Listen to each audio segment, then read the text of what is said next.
Howdy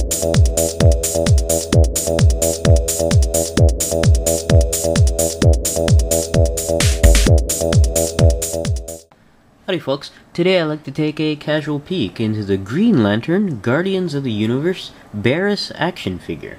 This figure set is part of a 2-pack that contains Hal Jordan and Baris.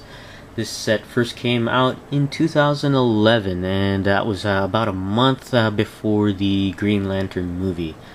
This set is part of a series of sets, the first of 6, and is a Walmart exclusive that costs $12.99. This set is going to focus on the Baris figure here, and a separate video will focus on the Hal Jordan. Taking a look here at Baris, you can see one of the founders of the Green Lantern Corps there. That's kind of neat, and it looks a little big. I'm not sure if this version, the movie version, are supposed to be bigger characters in the movie, but in the comics they're a little bit above half the height of a human, and it's pretty interesting to see a larger Guardian there. Taking a look at the back of the package here, you can see the description of the Green Lanterns up here, and also Baris here with a description of her right there, and some statistics of Baris down below.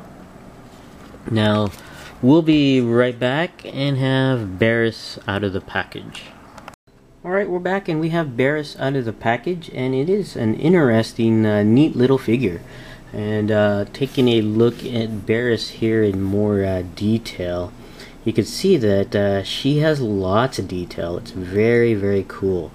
Just taking a look at that head sculpt, you can see all the details on her face, the wrinkles just under the eyes, around the chin on there, and it's very, very neat. And you got a slight purple application of paint under the eyes.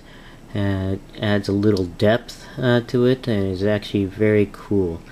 And turning her head to the side, yes, that's actually translucent plastic, and I think the head is translucent plastic, and they applied a coat of paint around the front of the face, and so this is actually pretty neat.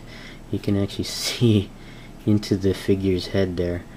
And I haven't tried shining a light through it to see if the face will glow or not, but I wouldn't be surprised if it did.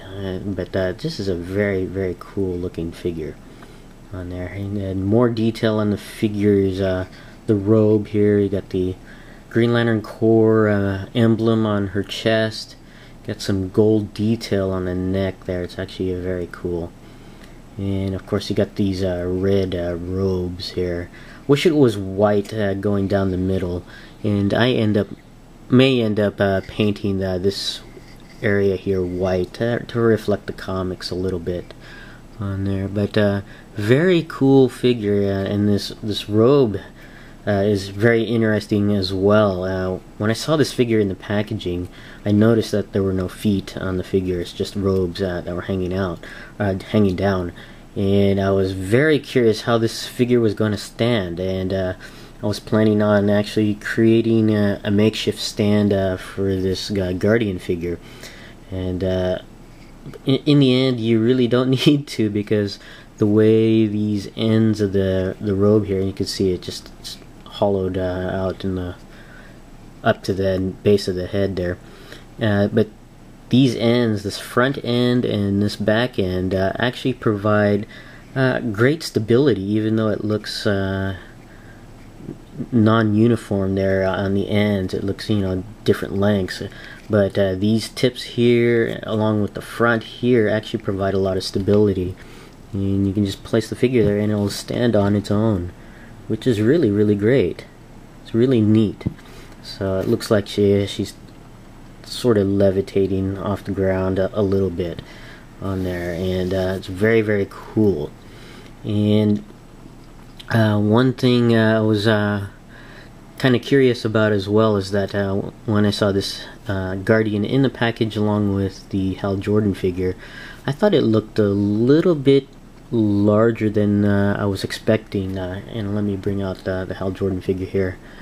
In the comics, I don't know if the Guardians are actually that tall. Maybe in the movie, I'm not sure, but in the comics, I think they just come up to the waist of a human. I didn't think they were going to be this tall. But again, it may be the movie. The movie, they may be larger than in the comics. But the main reason why I got this Guardian figure is because I wanted to go with my 6-inch figures.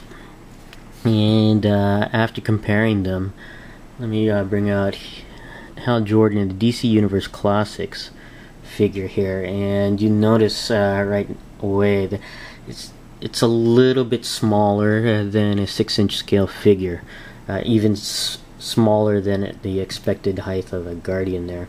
And also the style, the sculpting style, doesn't quite really match. They don't go well together. This is more of a comic type sculpt, and this is more of a movie type sculpt. And eventually I found out that these actually go rather well with the Movie Masters figures. Even though the Guardian here, I think, still is a little bit smaller than I'd like, but the sculpt is just looks like they go perfect with the Movie Master line. And that's what I'm thinking, just placing these Guardians with the Movie Master figures, because I think they go perfect with that. Now, going over the articulation of this figure here, it's actually only got 3 points of articulation. The head goes all the way around, and each of the arms go all the way around, and that's it. No other points of articulation, and really it would have been nice to have an elbow joint on there, but it doesn't. It doesn't even have a forearm joint. The arm is just glued into the robe there. And oh, by the way, the hands are very soft. You can bend them back and forth on there, but no other points of articulation. It doesn't even go out, just a swivel joint at the arms and at the head there. But still, it's a very neat, detailed figure. Really, if you want to get a Guardian and don't have access to get one, hit your Walmarts, because these are Walmart exclusives, and pick out one of these sets up. I think they're really, really cool, especially with the detail. And with the Movie Master figures, I think they go well together. So, but this is my casual peek into the Green Lantern Baris action figure. Thanks for watching, and I'll see you guys next time.